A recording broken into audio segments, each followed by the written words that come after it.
A better life. I need my love to be here.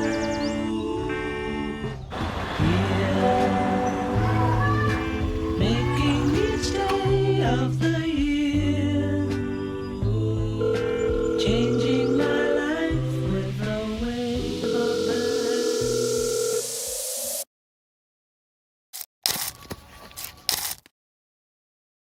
Suatu peristiwa masuk atau bertambahnya zat-zat yang dapat mencemari laut baik secara langsung maupun tidak langsung.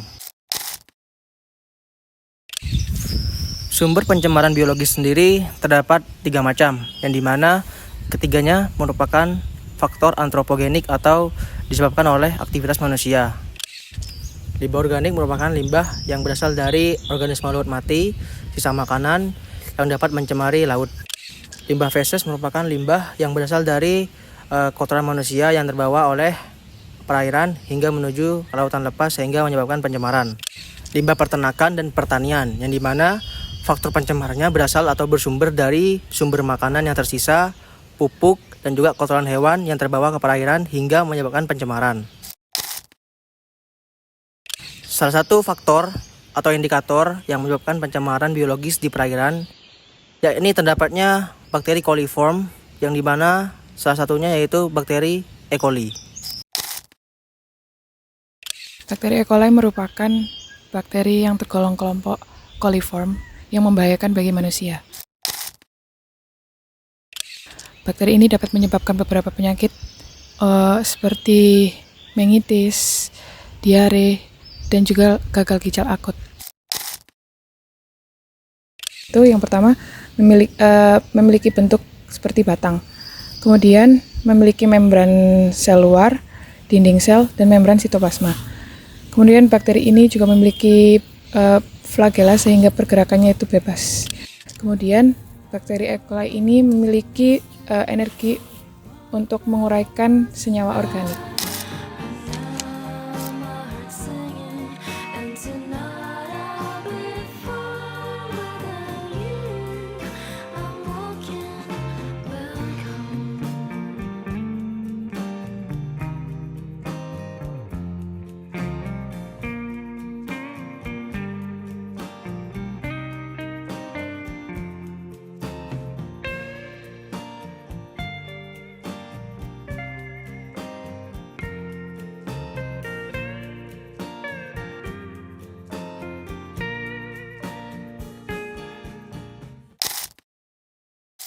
Ntar yang dalamnya diisi setengah sampai 3 kali.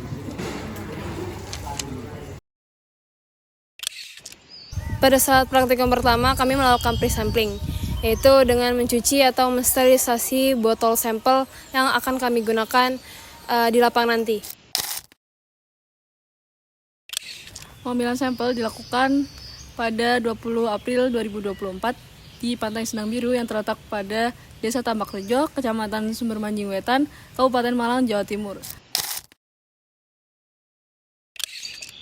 Pengambilan sampel dilakukan dengan 3 orang dari kelompok kami yang diambil dengan 4 stasiun. Dengan stasiun pertama itu stasiun parkiran kapal, stasiun kedua yaitu tempat pelelangan ikan, stasiun ketiga stasiun dermaga, dan stasiun keempat adalah stasiun jeti. Kelompok kami mendapatkan stasiun 4 atau stasiun jeti untuk melakukan sampling. Sampling dilakukan dengan mengambil sampel air laut sebanyak 1000 ml dengan menggunakan botol polietilen yang ditenggelamkan di perairan hingga terisi penuh, kemudian ditutup dan dibungkus menggunakan aluminium foil. Selain mengambil sampel, kami juga mengambil parameter perairan seperti suhu, salinitas, pH, dan dissolved oksigen atau DO. Sampel yang didapatkan dari lapang kemudian akan dilakukan pengujian pada laboratorium Jasa Tirta.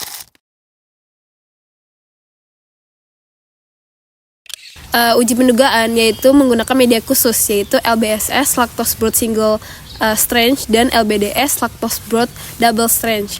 Selanjutnya ada uji penegasan yang berfungsi untuk menegaskan yang terjadi di uji pendugaan. Uji terakhir yang dilakukan setelah uji pendugaan dan uji penegasan adalah uji pewarnaan gram. di mana uji ini dilakukan untuk mengetahui morfologi dari bakteri. Hasil jika menunjukkan warna merah, dia menunjukkan bahwa merupakan bakteri gram negatif, dan jika berwarna ungu maka menunjukkan bakteri gram positif.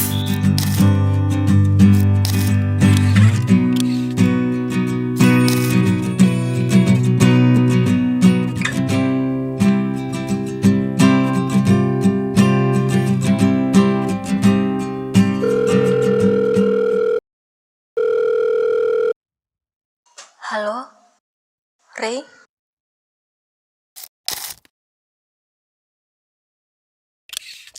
Berdasarkan hasil pengambilan parameter di 4 stasiun yang berbeda menggunakan 4 parameter yang diukur meliputi salinitas, pH, DO, dan juga suhu, didapatkan hasil bahwa stasiun 1, stasiun 2, stasiun 3 memiliki suhu yang berkisar antara 28 derajat Celcius dan pada stasiun 4 berkisar antara 27,5 Celcius. Sedangkan parameter salinitas di stasiun pertama didapatkan 26 part per thousand, stasiun 2 didapatkan 28 part per thousand, stasiun 3 didapatkan 25 part per thousand, dan stasiun 4 didapatkan 27 part per thousand.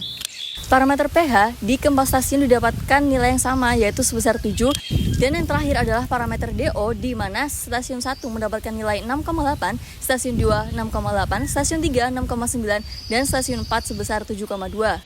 Berdasarkan hasil uji laboratorium, didapatkan kandungan E. coli di perairan stasiun 1 sebesar 2.200 mpn per 100 ml, stasiun 2 sebesar 2.800 mpn per 100 ml, stasiun 3 sebesar 2.400 mpn per 100 ml, dan stasiun 4 sebesar 2.800 mpn per 100 ml. Berdasarkan hasil uji laboratorium kandungan E. coli, jika dibandingkan dengan peraturan pemerintah nomor 22 tahun 2021 tentang penyelenggaraan dan pengelolaan lingkungan hidup, yang mana didapatkan hasil dengan total coliform di pelabuhan, wisata bahari, dan juga biota laut, yaitu minimalnya adalah 1000 per 100 ml, di mana hal ini jika dibandingkan dengan hasil uji laboratorium, maka perairan di Sendang Biru termasuk dalam kategori tercemar. Maksudnya apa nih?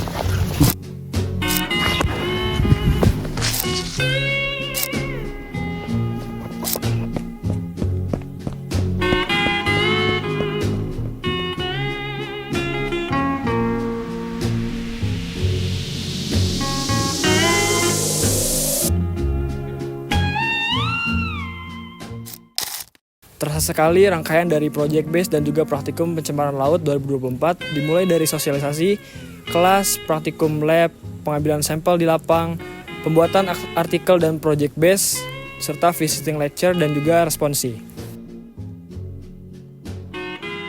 Kemudian ada kesan dan pesan yang akan disampaikan oleh saya dari kelompok 21.